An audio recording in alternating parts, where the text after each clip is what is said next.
අයිබෝවන් හැමෝටම ගොඩාක් කාලෙට පස්සේ යාපනයෙන් නම් මම දමිල කොල්ලෙක් ජන්සන් ගොඩක් වීඩියෝස් දාන්න බැරි වුණා ටික කාලෙකට කලින් මොකද ලංකාවේ තෙල් ප්‍රශ්න ආවා. ඉතින් උතුරු පළාත විතරක් නෙමෙයි ඉතින් මුළු ලංකාවටම මේ ප්‍රශ්න ආවේ. ලංකාවට විතරක් නෙමෙයි ඉතින් ලෝකේ පුරාම ජාත්‍යන්තර මට්ටම ආපු ප්‍රශ්නින්ද තෙල් ප්‍රශ්න ආවා. තෙල් පොලිම තිබ්බා.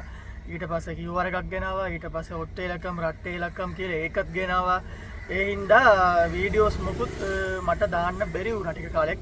ඊට පස්සේ ඇත්තටම තෙල් ප්‍රශ්න ආවට පස්සේ මූලිකත්වෙත් ඊට පස්සේ මේ තෙල් ප්‍රශ්න ආවට පස්සේ ඇත්තටම ත්‍රිවිල් පදින්න කට්ටිය ඉතින් මම නම් පික්නීත් එකකුත් පදිනවා.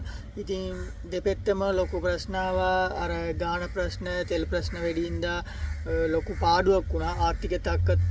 ආර්ථික ලොකුවට ගෙටලුවක් ආවා. ඇත්තටම ත්‍රිවිල් වාහන පදින්න හයර් පදින්න කට්ටියට. ඊට පස්සේ දැන් තමයි චුට්ටක් ඒ තත්ත්වේ නම් දැන් ඉතින් අවුලක් නැහැ. ඉතින් ඒ ප්‍රශ්නේ ඉතින් මට විතරක් නෙමෙයි ඉතින් හැමෝටම තියෙන ප්‍රශ්න. අපිට වඩා දැන් ඉන්දියාවෙන් ගොඩක් මේ තෙල් එකට ගෑස් එකටයි ලොකු රණ්ඩුවක් යනවා ඉතින් මිනිස්සුන් අතර. මම මේ YouTube channel එක ඉතින් පටන් ගත්තේ අපේ යාපනයේ තියෙන පුරාවිද්‍යාන තැන්වල සංස්කෘතිය අපේ යාපනයේ තියෙන හොඳ හොඳ දේවල් පෙන්වන්න තමයි මේ channel එක මම පටන් ගත්තේ.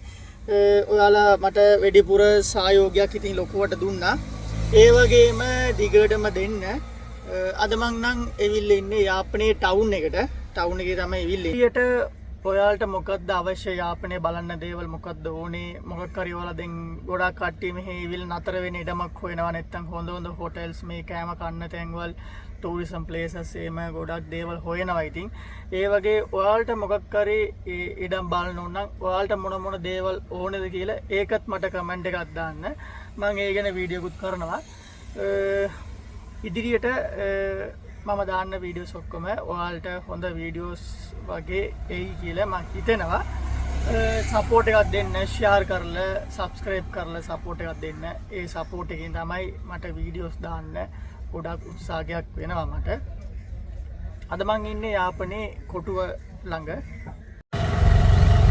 මෙන්න මේක බලන්න මේක තමයි යාපනයේ කොටුව.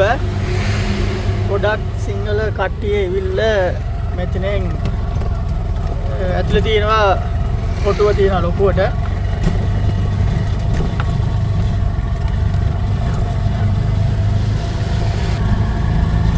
මේ වෙයි ඉතින් ඔයාලා ඇවිල්ලා රිලැක්ස් කරන්න තැනක් ඉතින් යාපනේ.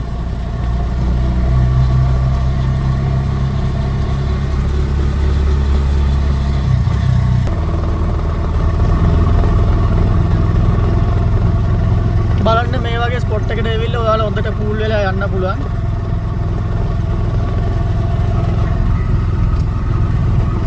මේ කියන්නේ යාපනයේ කොටුව.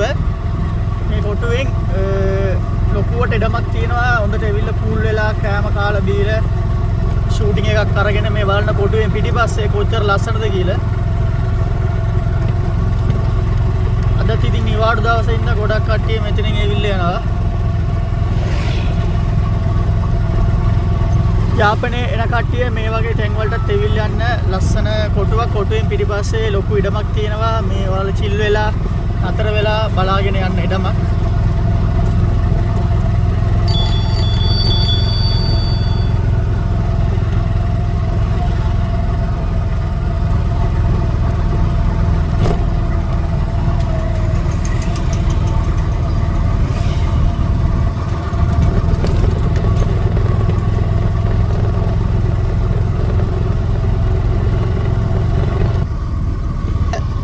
බලන්න ඔයාලට ඇවිල්ලා චිල් වෙලා යන්න ලස්සන සුපිරි ස්පොට් එකක් තමයි මේක.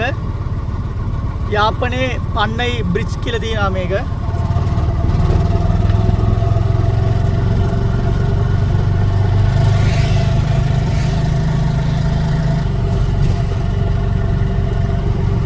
බලන්න කොච්චර ලස්සන තැන්වලද කියලා යාපනයේ තියෙන්නේ.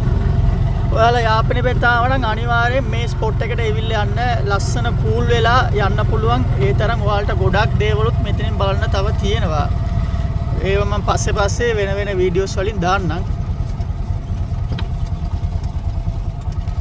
මෙතන ඉඳන් ඔයාලට පේනවා ඇති බෝටුවක් යනවා. බෝටුවක් යනවා කියන්නේ ඔතනින් ඉස්සරහට බලන්න පොඩි දේවාලයක් තියෙනවා. අන්දෝනියාර කෝවිල තියෙනවා. ඒකෙන් බෝටුවට ගිහිල්ලා වැඳලත් එන්න පුළුවන්. ඒ මූද වටේ කරලා පොඩි කෝවිලක් තියෙනවා කුරුසු පල්ලිය වගේ.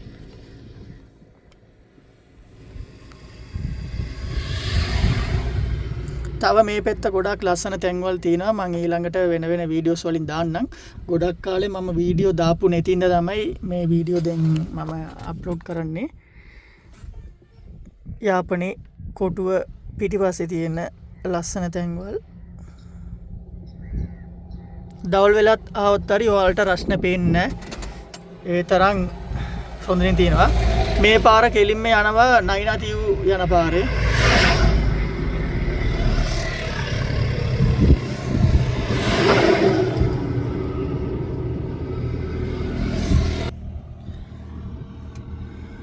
ඉතින් මේ වීඩියෝ